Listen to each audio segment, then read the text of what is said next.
और चलिए बढ़ते हैं आगे, बात वंदे भारत की अगली खबर की। तमिलनाडु की राजनीति में इन दिनों एक बड़ा सियासी भूचाल आया हुआ है। सत्ताधारी तमिलगा वित्री कड़गम और मुख्य विपक्षी दल द्रमुक के बीच में विधायकों की खरीद फरोख्त को लेकर आरोप प्रत्यारोप का दौर चरम पर है।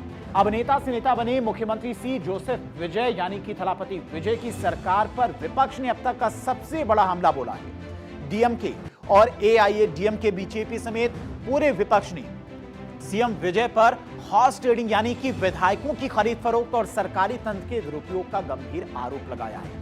कौन से आरोप लगे हैं मुख्यमंत्री विजय पर?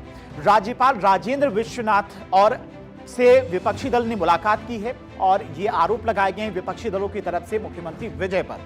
और डीएमके, एआईएडीएमके और बीजेपी ने राज्यपाल को एक ज्ञापन भी सौंपा है जिसमें उनकी तरफ से तमाम जानकारी दी गई कि इस तरह से हॉर्स ट्रेडिंग की जा रही है। चेन्नई राजभवन में राज्यपाल से मुलाकात की है विपक्षी दलों ने। टीवी की सरकार पर गंभीर आरोप विपक्षी पार्टियों की तरफ से, विपक्षी दलों की तरफ से लगाए गए हैं, जिसमें विधायकों की खरीद फरोख्त के आरोप विपक्षी दलों ने लगाए और इसको लेकर राज्यपाल को ज्ञापन भी सौंपा है। पुलिस के दुरुपयोग का भी दावा सामने आया, यानी कि पुलिस का भी इस्तेमाल किया जा रहा है। कैबिनेट बैठक में बाहरी दखल का भी आरोप लगाया गया है। मामले में हस्तक्षेप की मांग की गई है राज्यपाल से ताकि जो खेल चल रहा है इस वक्त तमिलनाडु में उसे रोका जा सके। डीएमके की तरफ से संगठन महासचिव आरएस भारती के नेतृत्व में एक प्रतिनिधि मंडल राज्यपाल से मिला है। अब राज्यपाल से मिलकर प्रतिनिधि मंडल ने क्या कुछ शिकायत की है वो भी आपको बताते हैं। पुलिस के दुरुपयोग का आरोप लगा है, इसके अलावा विधायकों पर दबाव बनाने का आरोप लगा है, इसके अलावा बात की जाए डराने धमकाने की भी आरोप लगाए हैं। प्रतिनिधि मंडल ने लालच देकर विधायक तोड़ने के भी आरोप लगाए हैं विपक्षी दलों की तरफ से। सरकार पर लोकतंत्र कमजोर करने का आरोप लगाया है प्रतिनिधि मंडल ने और ये सारी मांगे, जांच की मांग भी की गई है विपक्षी दलों की तरफ से। निष्पक्ष जांच की मांग उठाई गई है सभी विपक्षी दलों की तरफ से। एकजुट होकर राज्यपाल से पूरे मामले की जांच को लेकर एक अपील की गई है।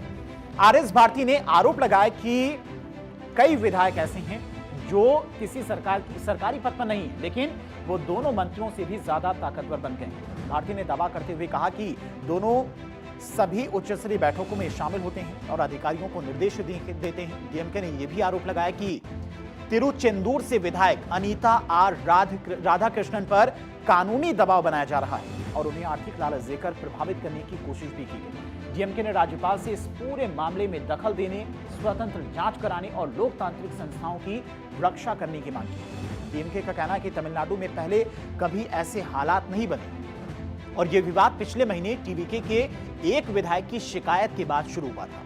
दरअसल पिछले महीने आखिरी सोमवार को कैसे पूरा खेल शुरू हुआ था, विवाद शुरू हुआ था, तो वो भी आपको बता दें। दरअसल 29 जून को टीवीके विधायक एन इलैया राजा ने यह शिकायत दर्ज कराई थी पूरे मामले को लेकर।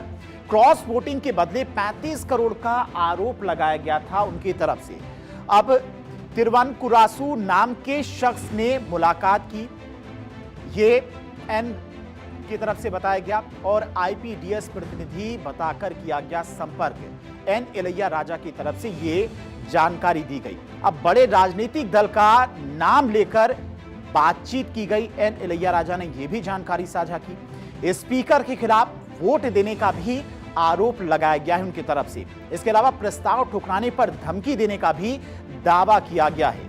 चेन्नई में दर्ज हुआ है पूरा मामला, जिसके बाद पूरे मामले की जांच की जा रही। 3 आरोपियों को पुलिस ने गिरफ्तार भी किया है जिनसे पूछताछ की जा रही। पूरे मामले को लेकर किस तरह से हॉर्स ट्रेडिंग की जा रही है, किस तरह से विधायकों की बोली लगाई जा रही है, जिसको लेकर विपक्षी दलों ने भी राज्यपाल से मुलाकात की है और पूरे मामले की जांच की मांग भी की गई। अगर बात की जाए शिकायत के आधार पर चेन्नई के D1 ट्रिप्लिकेन पुलिस स्टेशन में फिलहाल मामला दर्ज किया गया है और इसके बाद पुलिस ने मुख्य आरोपी के साथ कई अन्य आरोपियों को गिरफ्तार किया है। नरेश त्यागराजन को भी गिरफ्तार किया गया जिनसे पूछताछ की जा रही है। इस मामले में पुलिस की तरफ से 3 लोगों की गिरफ्तारी के बाद तमिलनाडु सरकार में मंत्री पी निर्मल कुमार ने डीएमके पर गंभीर आरोप लगाए। उन्होंने कहा कि डीएमके पिछले करीब 40 दिनों से टीवीके के विधायकों को अपने पक्ष में लाने की कोशिश कर रही थी। मंत्री ने पूरे मामले को एक साजिश बताया और कहा कि डीएमके प्रमुख एमके स्टालिन विधानसभा चुनाव में टीएमके से मिली हार और जनता के फैसले को स्वीकार नहीं कर पा रहे हैं और इसीलिए हमारी सरकार को गिराने की लगातार कोशिश की जा रही है। वहीं दूसरी ओर डीएमके ने सत्तारूढ़ और टीवीके की तरफ से लगाए गए सभी आरोपों को पूरी तरह से खारिज कर दिया है। डीएमके ने इन आरोपों को निराधार, बेबुनियाद और राजनीतिक मकसद से लगाया गया आरोप बताया है। डीएमके के प्रवक्ता टीकेएस एलंगोवन ने पलटवार करते हुए कहा कि आखिर डीएमके उनके एक विधायक को खरीदने की कोशिश क्यों करेगी, जबकि इससे पार्टी को राज्य में सरकार बनाने में कोई फायदा नहीं मिलेगा। उन्होंने कहा कि ऐसे आरोप लगाकर सरकार असली मुद्दों से लोगों का ध्यान भटकाने की कोशिश कर रही है। तमिलनाडु में इस समय सरकार और विपक्ष के बीच में आरोप प्रत्यारोप का दौर तेज हो गया है। दोनों पक्ष एक दूसरे पर विधायकों की खरीद फरोख्त और राजनीतिक साजिश के आरोप लगा रहे हैं।